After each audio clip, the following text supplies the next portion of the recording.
একজন ব্যক্তির হাতে কি রয়েছে দেখতে পাচ্ছি। জলে ডোবালো, এই পুকুরে ডোবালেন নাকি এটা? কি এগুলো কি? হ্যাঁ লতের কি হয় এগুলা? ডালি মুখরে মুখর।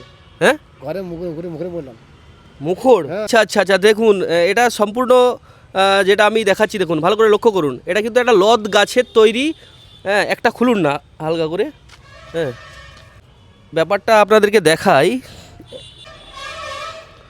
এইগুলি কেবলমাত্র গ্রামের লোকই বুঝবেন, একদম প্রত্যন্ত গ্রামের লোক বুঝবেন, কারণ এটা সেই জিনিস উনি মনে করিয়ে দিলেন এবং আমি ভুলেই গিয়েছিলাম।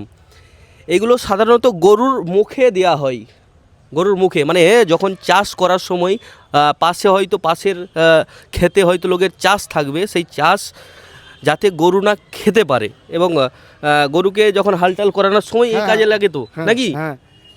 তো এইগুলো আপনি তৈরি করেছেন? হ্যাঁ, মানে গরুর মুখে যতক্ষণ গরু কাজ করবে, যেমন খেতে না পারে সে, সেই জন্য মুখে দেওয়া হয়, তাই তো? অন্য চাষির না ক্ষতি করে দেয় গরু, তাই না? এগুলো তৈরি কে করেছেন? আমি নিজে করেছি।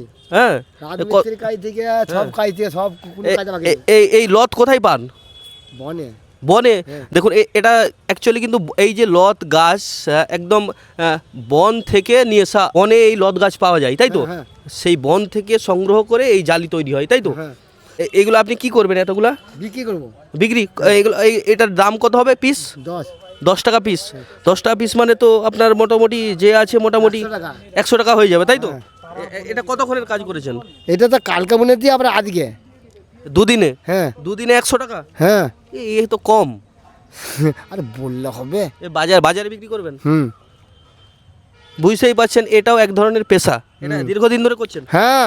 এই যে জালি দেখতে পাচ্ছেন, এটা কিন্তু চাষিদের খুব উপকারী একটা জিনিস। হ্যাঁ, ঠিক আছে, ভালো থাকবেন। হ্যাঁ।